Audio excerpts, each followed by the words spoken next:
Hello YouTube, MrOllzinator here, and today I've got a breakdown for you showing you how to make this pretty cool looking metal text complete with neon lights and screws. But just before I get into that, quick update on my channel. Thank you for subscribing.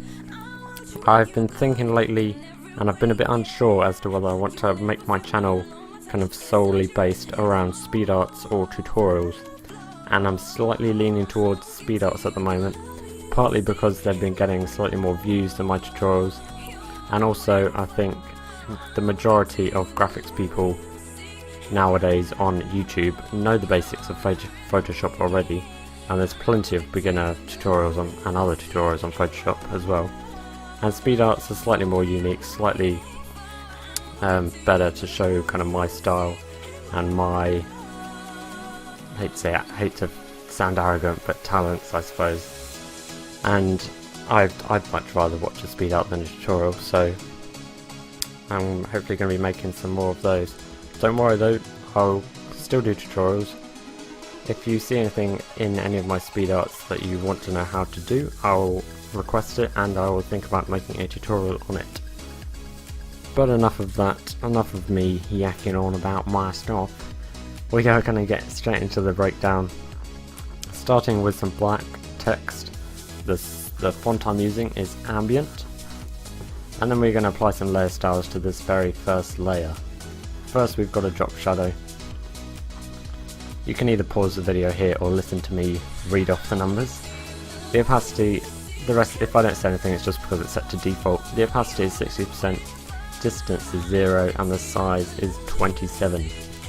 The rest is default, and we're going to add an inner glow, set the blending mode to overlay, opacity 15%, set the color to white, and the size to 16.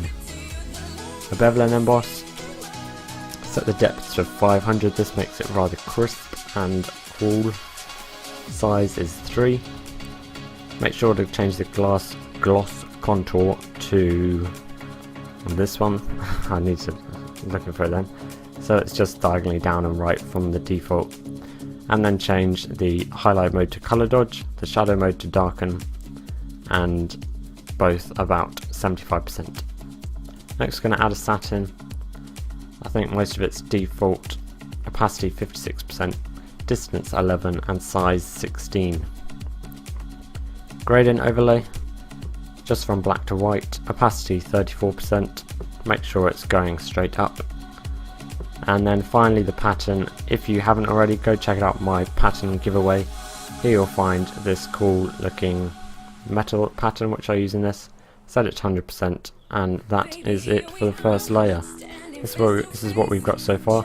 I just wanted to make it a bit darker when I was creating this, so we're going to duplicate that bottom text layer, and then on this new duplicated layer, change the fill to 0%, and then hide all of the layer styles, and we're going to add 2 new ones.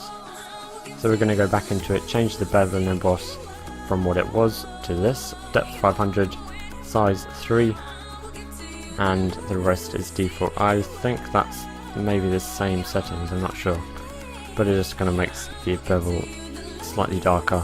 And we're going to add another satin, opacity 29%, distance 23, size 21. That's the basis of our metal text. You can leave it there if you want, kind of gives it a clean look so far. We're going to go for a slightly more grungy look.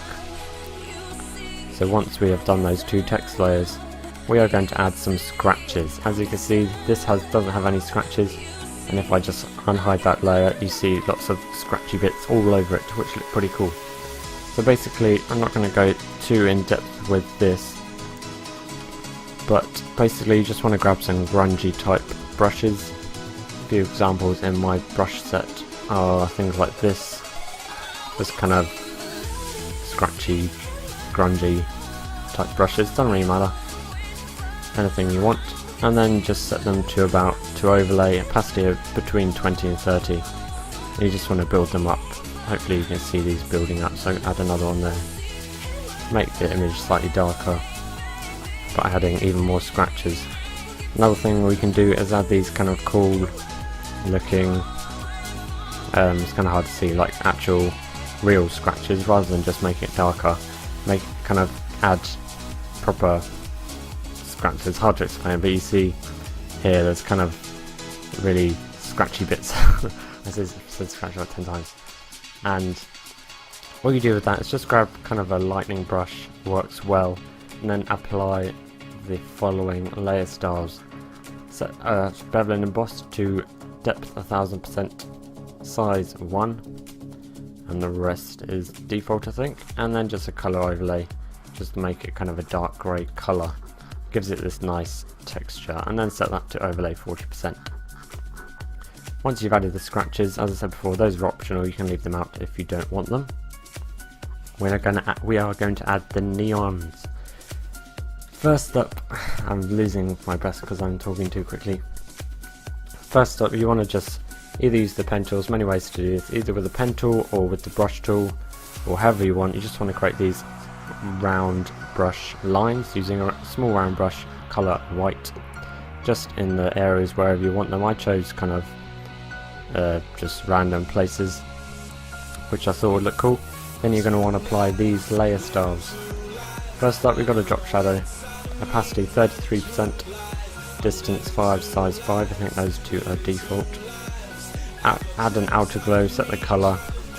In my case I'm going for 00C6FF, and then the spread to 4 and the size to 13. The opacity is set to 86%. And then inner glow set to the same colour I think, opacity 68%, choke 0 and size 3. Colour overlay to make it a light blue colour, if I just flick that on and off. This is optional. Before it's white, now it's slightly darker blue, and a stroke set to 1 pixel, size, colour white. As you can see, the neons are starting to build up. We're not finished there though with the neons. We're going to duplicate that layer as we did before, and on this new duplicated layer, as we did before again, set the fill to 0%. Hide all of the layer styles and then apply these new ones. I'm going to apply an outer glow. This gives it, the first one gave a very kind of close, bright outer glow. This one's going to give it a slightly wider spread. So we're setting the opacity 70%, the same blue colour, spread 9 and size 38. Bevel and emboss just to give the neons a slightly kind of 3D look. Depth 100, that's default. Size 1. The bevel, I think that's the bevel, or is that the emboss, I'm not sure. But that, this highlight anyway, is set to 0, and the shadow is set to 21%.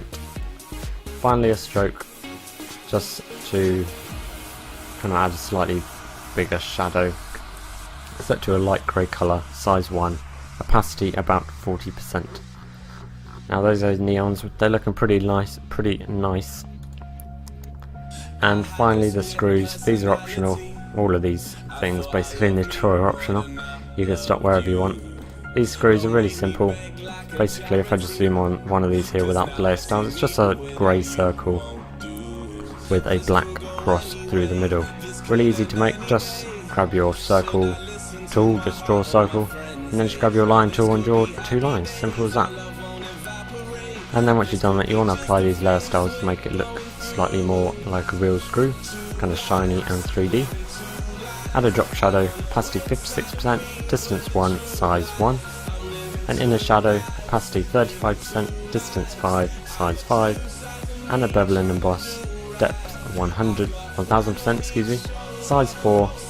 And if I can go down a tad, yeah, there we go. Opacity of the highlight 56%, and the opacity of the shadow is 54%.